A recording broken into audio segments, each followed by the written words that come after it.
Wonderhussy here in the beautiful high desert of Southern California, just outside the picturesque little town of Victorville, aka Victimville.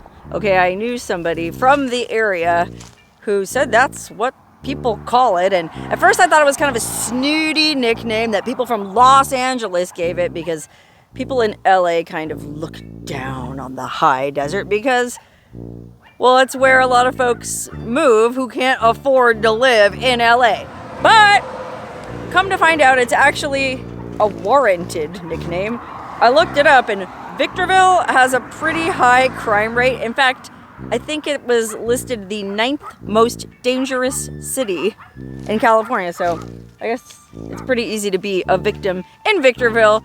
But there's also a lot of really interesting stuff in and around Victorville, including Route 66. That's right, the Mother Road runs right through the Mojave River Valley, all the way down through downtown Victorville, where they really lean into it. They have this whole cool arch over the street in the downtown area with a neon sign that lights up at night. And there's a Route 66 museum there, a really good Route 66 museum that I'm gonna have to come back and shoot a whole video at because there was so much cool stuff there. But there's also a lot of really cool Route 66 relics on the outskirts of Victorville. And apparently a lot of guard dogs, which, well, with a nickname like Victimville, I guess that's why you would need a guard dog who's really doing his job. Anyway, we're not even in Victorville. I think we're in Hellendale technically, but anyway, I wanted to start here because there's this really cool old gas station. This was a Richfield service station back in the heyday of Route 66, run by a guy named Watson. That was pretty much the only information I could find about it online, but I just thought it was a really cool building and worth a stop because you just don't see vintage service stations like that very much anymore. And as a matter of fact, if somebody wanted to buy this vintage Richfield service station, historic Richfield service station, and restore it, well, it's for sale. Call this guy. And while you're at it, call off these barking dogs, man. I'm not here to trespass or break anything. I'm just here to make a YouTube video showcasing some of the really cool Route 66 relics in and around Victorville. Victorville gets a bad reputation, and I just kind of wanted to show you that there is a lot of really cool stuff here, and it's totally worth taking a road trip out here. So that's what I'm gonna do. Get back in the car, away from these barking dogs, and show you what I'm talking about. In fact, there's another abandoned historic Route 66 business just up the road. I'm telling you, there is so much interesting stuff along this little stretch of highway. Better lock my car. I mean, I don't want to be another victim in Victimville of crime or of being hit by a car. Look at this, there's a little roadside shrine. Somebody probably got whacked by one of these cars that just come blazing down this highway. Gone are the days when this was a sleepy little Route 66, like in the movie Cars. I think people use this to get from LA or Palmdale or something to Victorville, and so they come down at very great speeds, and I'm gonna have to be careful not to get hit. Anyway, I'm just here to check out this historic Sagebrush Inn, and I'm not sure if it's privately owned now or what. I mean, there's no trespassing signs, but there's a couple of cars in the yard, and I certainly don't want to piss anyone off in Victorville, but this was the Sagebrush Inn. Okay, I guess this was an iconic business alongside Route 66 for many years. This couple, George and Bessie Seibert, I'm not sure how you say their last name. Well, first they opened it as the Sagebrush Service Station. Boy, try saying that 3 times fast. Sagebrush Service Station, Sagebrush Service Station, Sagebrush Service Station. But then I guess it got popular enough to where they opened a hotel or something, and they changed the name to the Sagebrush Inn, and then after that, I think it was called the Sagebrush Roadhouse. That's right, apparently it turned into a roadhouse where there was drinking and dancing and probably gambling and moonshining. No telling what all went on here, because apparently the woman who ran it, Bessie Siebert, well, she went by Sagebrush Annie, and she sounded like an amazing character. One of those women that's just so full of life that you really can't help but have a good time when you're around her. Golly, I sure wish I knew for sure if this was private property or not. I haven't seen anybody around, so I guess it's okay to kind of poke through here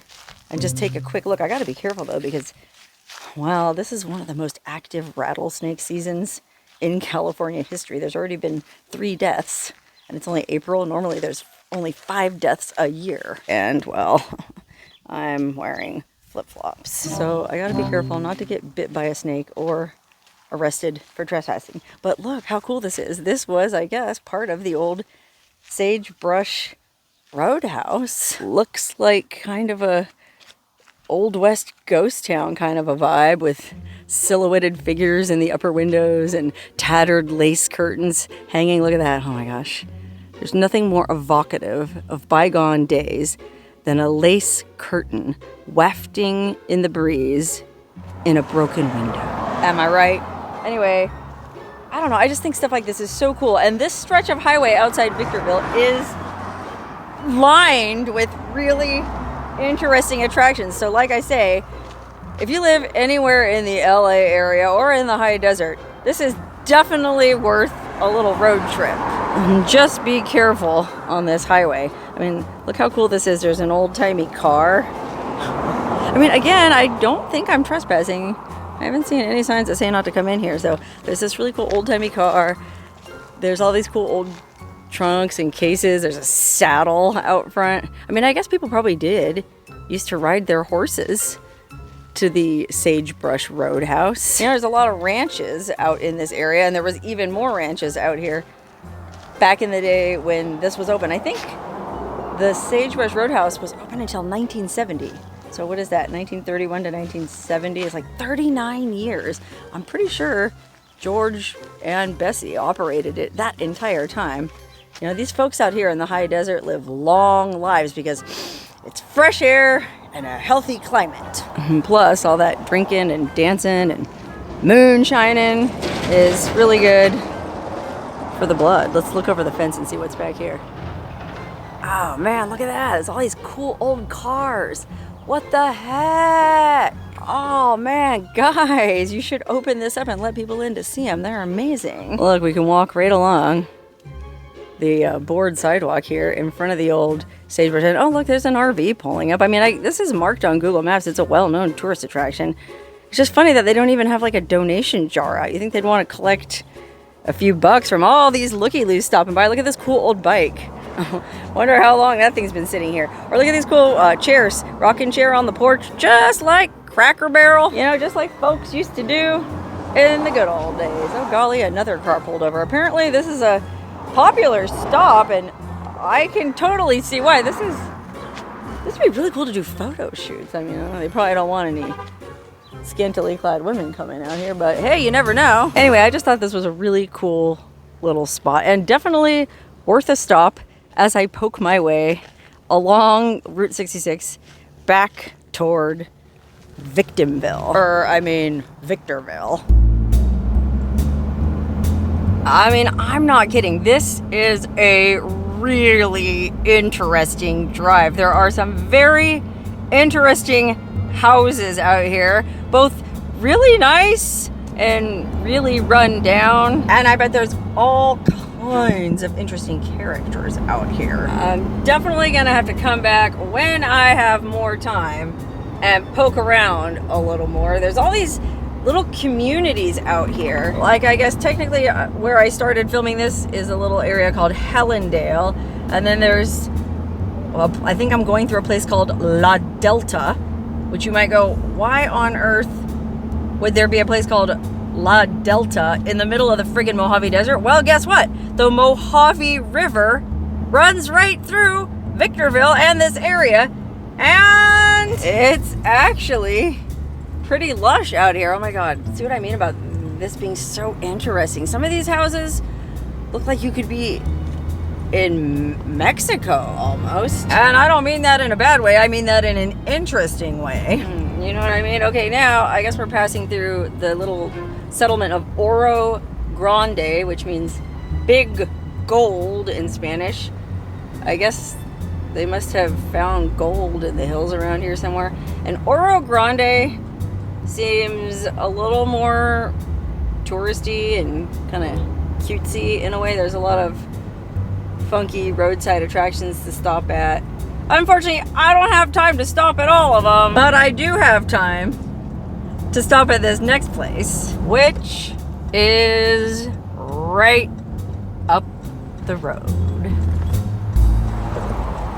Okay, this is the Mojave River Bridge, and I guess it's noteworthy for a few reasons. Okay, I don't know much about bridges, but apparently, if you're into bridges, this is noteworthy because, well, it's noteworthy because it's a friggin' bridge over the Mojave River. Okay, if you've ever seen the Mojave River in Barstow or anywhere else, it's dry almost all the time unless we get a significant rain event. But I guess, according to what I read online, this is one of the only wet areas of the Mojave River. So there is apparently enough water in here year-round, I guess, to necessitate the construction of this bridge. And it's a pretty big bridge. It couldn't have been cheap to build. Let's hike down and see if there really is any water in it. I mean, yeah, I wasn't kidding when I said that La Delta was aptly named. Look how many trees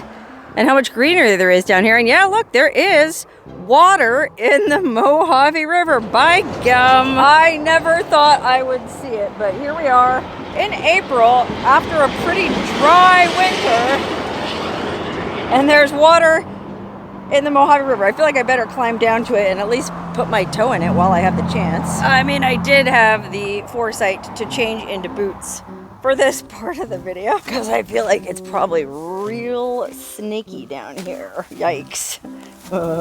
And also probably full of homeless people. I'm guessing there's plenty of hard up people out this way, and who wouldn't want to set up camp under a cool shady bridge by a gently flowing river. Careful, careful, careful, careful, careful.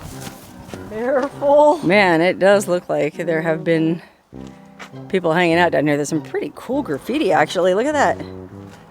Three-eyed owl. I don't know how you guys feel about graffiti, but some of it I feel is, you know, when it's well executed and colorful, I feel like it adds something, even to an historic old bridge like this. Look at this. Isn't that a datura nightshade? I thought those things only bloomed at night. And aren't they supposed to be hallucinogenic? Like, isn't this what the Native American shamans used to eat? They called it Jimson weed, and they would make a tea out of it and hallucinate and carve all these crazy petroglyphs. I don't know. Anyway, I'm getting off topic. We're here to talk about Route 66 in and around Victorville and this amazing bridge, which incidentally is also the only steel truss bridge Route 66 crosses in California. How about that? Okay, I think I almost made it down to the edge of this river. I am blown away by how much water is in here and how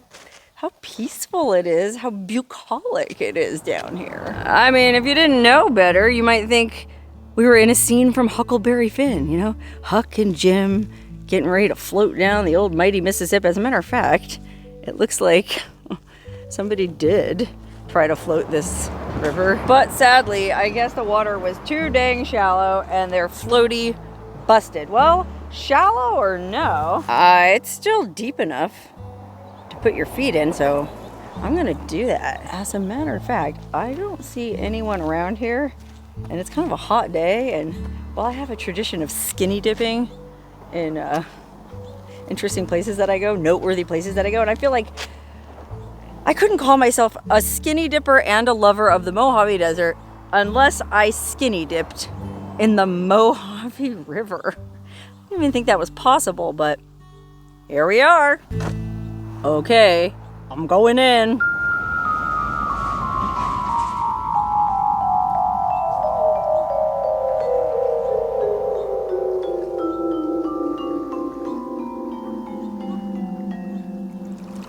Oh man, this actually feels super nice, and man, all those truckers up there don't know what they're missing. Although anyone who's ever seen my nudie calendar knows they ain't missing much. But oh my god, it actually feels really good in here. This water is surprisingly clean. I would have expected the Mojave River, especially the part of the Mojave River that runs through Victorville, to be full of all kinds of unspeakable filth and human detritus. But it's actually really nice down here. I can actually see coming down here with a 6-pack of ranch water and hanging out for the day. You know, if you hiked up the creek a little bit or the river a little bit to where this highway noise wasn't so bad, man, it would be super duper peaceful. In fact, you could probably even camp out.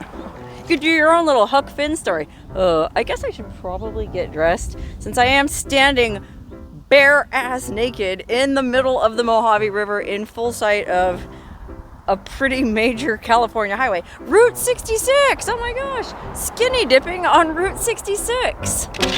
What will I think of next? Anyway, that was like a whole detour that I didn't expect. I really came here to talk about this bridge, which is apparently noteworthy for yet one more reason. And no, I don't mean the fact that the railroad tracks run right alongside it. Look at that, here comes a big old freight train to screw up the audio in the rest of this segment. Boop, boop. Nice job, boys. Anyway, what I was gonna say is, no, this is noteworthy for another reason. Aside from the train, aside from the fact that my bare ass skinny dipped in the river beneath it, this particular steel truss bridge is apparently noteworthy because it's built at an angle, and so I guess the steel trusses are angled. Again, I don't know anything about bridges. That's just what I read online. Apparently there's something really interesting about the way these steel trusses are angled. Any bridge nuts out there who can fill us in the comments? I'm sure there's people who are really into bridges, just like there's people who are really into trains and really into airplanes and really into military stuff. Guaranteed there's a whole community of bridge aficionados who can tell us in the comments if this is a big deal or not. Okay, I feel like I've spent plenty of time down here at the banks of the Mojave River, but boy howdy, am I glad I did this. If for no other reason than to experience what it feels like to submerge your body in the Mojave River. Boy, the world just keeps getting more and more interesting every day. I just looked it up, and I guess the headwaters of the Mojave River are up in the San Bernardino Mountains. And then the terminus is in Soda Lake, across from Baker, where Zysix is. There's that big white dry lake bed, which is kind of a sumpy, salty, mucky puddle. That's where this river ends up. Isn't the natural world amazing? Boy, that water felt good too. I was afraid when I got in that it was gonna be super chilly, but you know, I guess it is snow melt. We saw the snow on the top of the San Bernardinos, but I don't know, I guess because it flows through so many miles of desert, it has a chance to warm up in the sun, because it felt absolutely perfect. It was the perfect temperature. And I can only imagine on a hot day, I bet people from Victorville do come down here and hang out, which is, I'm surprised there's not more garbage down here. I'm not saying it's clean, but it could be worse. Okay, back up the hillside to where I parked my car at the side of this historic steel truss bridge. The only steel truss bridge that Route 66 crosses in all of California. There's some qualifiers for you. Okay, well, there's one more place I wanted to stop along the way, and this one is actually within the Victorville city limits, and apparently it's pretty well known among Route 66 aficionados. Okay, this is Emma Jean's Holland Burger Cafe, and apparently it's been a favorite with truckers and travelers on Route 66 ever since it opened way back in 1947. That's right, this humble little truck stop at the side of Route 66 has been around for almost 80 years. And apparently Guy Fieri likes to stop in here and eat, if that tells you anything about it. Look, even the Clampers have been here and put up a monument. You know a place is good when it gets the Clampers seal of approval. Anyway, apparently this place is still operated by original family members of the woman who started this, I guess, Emma Jean. Unfortunately, it's one of those places that's only open for breakfast and lunch, and because I took so much time farting around skinny dipping in the Mojave River, well, it's about to close. But that's okay because I ate a big friggin' helping of asada fries last night. Oh my god, the last thing I need is to eat a giant burger, but I'm gonna go in at least to see what it looks like on the inside and maybe take a little something to go.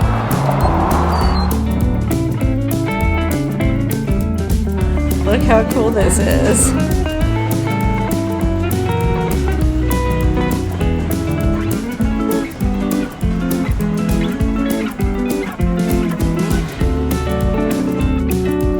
Oh yeah, there he is.